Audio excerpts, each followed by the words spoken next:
Hello and welcome to the in-new series of Drishti IAS. Recently, the Centre has decided to do away with the discretionary Hajj quota in order to curb the VIP culture. A new Hajj policy will also be announced soon. We will discuss today the importance or the significance of Hajj. What is Hajj basically? Other than that, we will also discuss the quota and allotment which is done by the Saudi Arabian government and of course thereafter the Indian government. So without any further ado, it is important that we understand it from the perspective of GS Mains Paper 1 and GS Mains Paper 2 and also prelims. Let us move ahead without any further ado to the news. The Union Minister for Minority Affairs, Smriti Irani, has said that the centre has done away with the discretionary Hajj quota for pilgrims. This is a resolve to end the VIP culture as promised by our Prime Minister. A new exhaustive Hajj policy will also be announced soon, and Hajj policy, which was set earlier, was operational from the year 2018 to 2022. Now it has expired. First of all, let us talk about Hajj. What is Hajj? Hajj is one of the main pillars in the Islamic world. Every adult Muslim is expected to do Hajj once in their lifetime. And Muslims basically trace the rites of Hajj back to the Prophets Ibrahim and Ismail. Now, they follow the route which was followed by Prophet Muhammad. Ibrahim and Ismail, as they are named in the Bible. So, what is their name in the Bible? Abraham and Ishmael. Okay. Ibrahim's faith was tested when God commanded him to sacrifice his only son, Ismail. And Ibrahim was ready to do so. While he was getting ready, God stayed his hand and he spared his son. Now, in the Christian and Jewish version of the story, Abraham is ordered to kill his other son, Isaac. Okay. So, as we see, this is the map which is going to show us where Mecca is in Saudi Arabia. It is to the south of Medina. Okay. Mecca, here only we have Kaaba, and Medina is where the Prophet has been buried and he built first mosque over here. Alright, moving ahead, now let's talk about the history of Hajj. See, pilgrims also trace the path of Ibrahim's wife Hagar. She is believed to have run between two hills 7 times because she thought that her son has passed away, whatever the God commanded Ibrahim to do. And traditions hold that the God then brought forth a spring that runs to this day. Okay, moving ahead, now let's talk about Kaaba. Why is Kaaba so important to Muslims? See, Islamic traditions hold that Kaaba was built by Ibrahim and Ismail in the order to house monotheistic worship thousands of years ago. And in pre-Islamic times, before Islam began, the Kaaba was used to house pagan idols worshipped by local tribes. Pagan idols basically means pagan is a person who is believed to follow a different religion than it is being followed there now. Muslims generally do not worship the Kaaba, but it is very important in the ritual they conduct. It represents the metaphorical house of God, the oneness of God in Islam. There is only one God in Islam. Now, observant Muslims around the world face towards the Kaaba during the 5 times prayer that they observe in their daily lives. Okay. So, I hope this is clear to you. Moving ahead, now if we talk about the rituals, what are the rituals that are conducted? First of all, the most important part of doing Hajj is spiritual purity. It is known as Ihram. The aim is to shed away any sort of materialistic neediness and any symbols of materialism.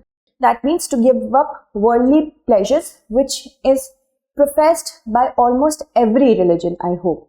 And it focuses on the inner self, other than outward appearance. So here, the women are believed to wear loose clothes, cover their heads, do not wear any sort of jewelry or makeup. And men are supposed to wear unstitched clothes. So that, why unstitched clothes? So that it could be seen that every person is equal in the eyes of the God. And, once that happens, when stitching goes away, it shows that you cannot afford to stitch. You cannot afford to, dictate your outer appearance. So you are equal in the eyes of God. You also cannot trim your nails. You cannot do your beard or hair. and you do not have to, do anything that is materialistic in nature. It is also said that one has to be very patient because Hajj is a journey which is very tiring. It is tedious in nature. So because a person is going through a lot during their journey, they might be mentally, physically, emotionally tired, they cannot quarrel. It is kind of a test that you have to pass when you go to Hajj. You do not have to quarrel amongst yourself. Okay. So first day of Hajj will be, first people go to, it starts from Mecca only, and here Umrah is performed. What is Umrah? Umrah is a pilgrimage which can be performed all round the year, and here Muslims circle the Kaaba 7 times in an anti-clockwise direction, and then they walk between the 2 hills which were travelled by the wife of Ibrahim, Hagar. Okay, so you just see this, where we are talking about Mecca, here we have Kaaba, and here only Umrah is performed. Okay, and then between the 2 hills, they also trace, the Muslim followers also trace the path between the 2 hills. Mecca's Grand Mosque is basically the world's largest, and it encompasses the Kaaba and the 2 hills here. Okay, then Medina. Some followers also go to Medina because here only Prophet Muhammad has been buried, and he built his first mosque over here. The second part is the second day of the Hajj. After spending the night in the massive valley of Mina. Here is Mina, and here the followers, Muslims, they pray and read the Quran, and here they spend the night.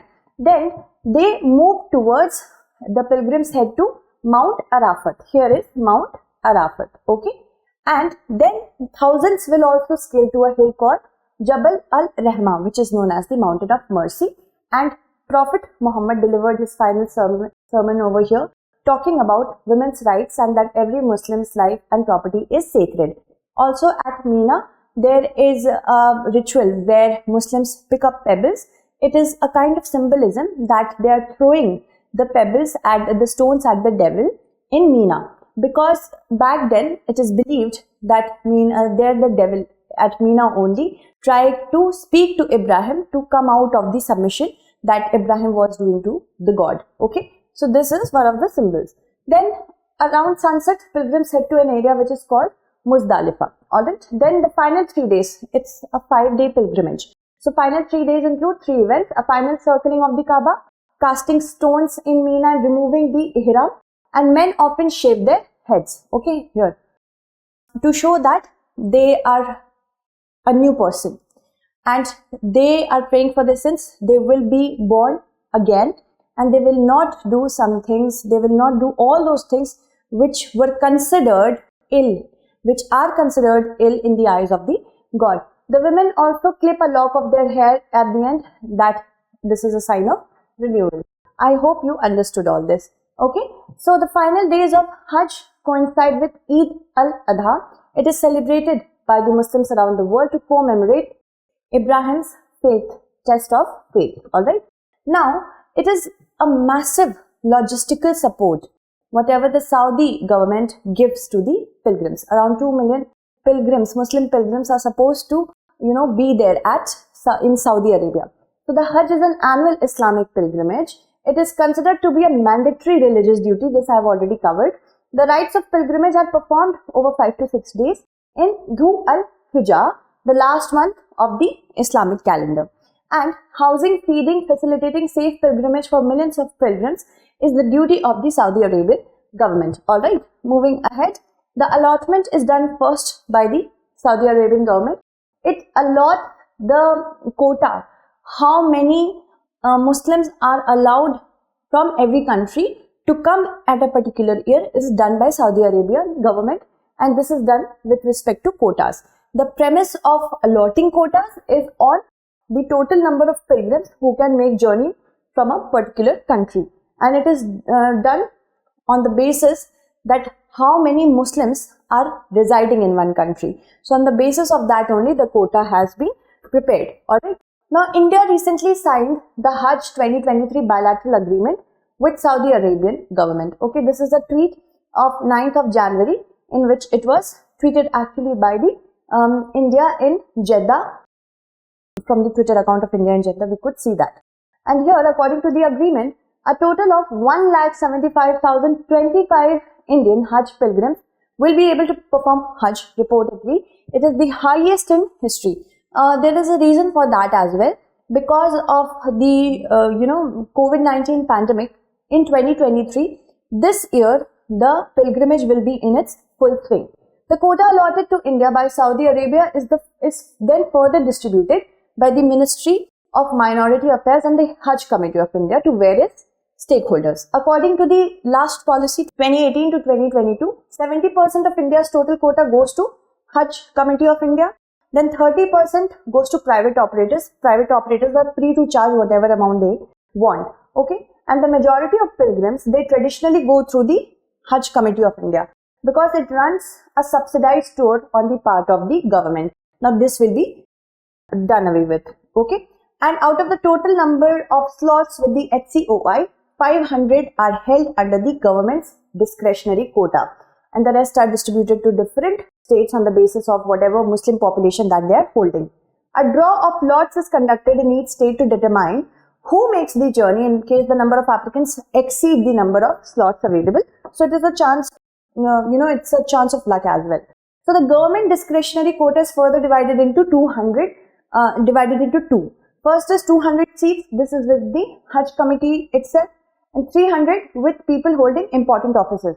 100 is with the president, 75 with the prime minister, 75 is vice president, 50 with the Ministry of Minority Affairs. It is for normal people who could not get seats by either of the ways that it is given by the government. So it was for normal people, but it did not work accordingly.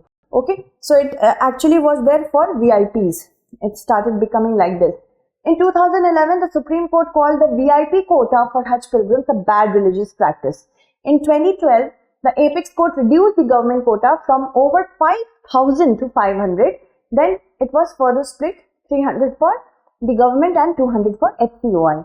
And it directed the government to phase out the Hajj subsidy within a period of 10 years. So yes, it is happening. See, 10 years have passed.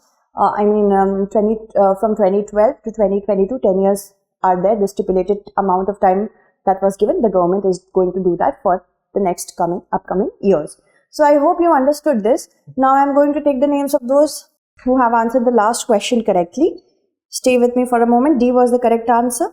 Koel, Karuchola, Alka, Anita, Srinivas, Tushita. Yes, Rohit has answered the random question.